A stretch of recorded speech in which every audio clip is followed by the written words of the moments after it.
அந்த அளவுக்கு ஒரு பெரிய வெற்றியை கொடுக்கக்கூடியது இந்த தோஷங்களை நிவர்த்தி செய்யக்கூடியது.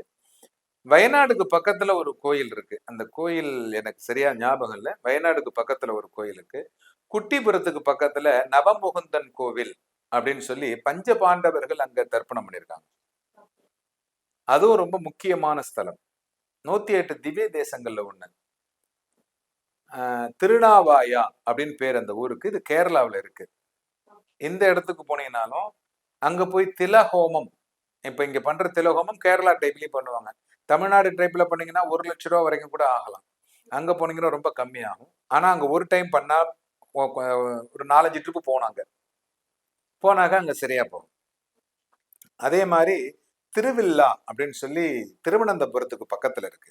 பரசுராமர் திலோகமம் பண்ண இடம். பரசுராமர் கஷேத்திரம் அது. அங்க திலோகமம் பண்ண இடம். அந்த மாதிரி நிறைய இடம் இருக்கு.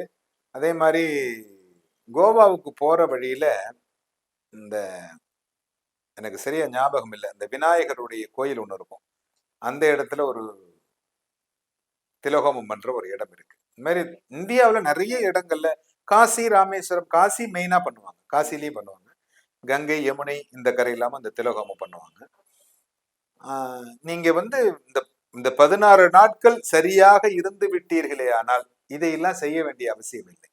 ஏன்னா இந்த 16 நாள்ல ஒரு நாள் ஒரு தர்ம பிண்டம், ஒரு நாள் திதி கொடுக்கணும். திதி கொடுத்து 24 பிண்டத்து கூட சேர்த்து ஒரு தர்ம பிண்டம் வைக்கணும்.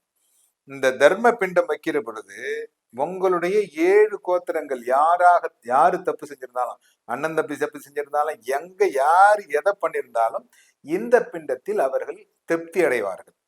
அப்படி அடைகிற பொழுது உங்களுக்கு எந்த விதமான கஷ்டங்களும் வராது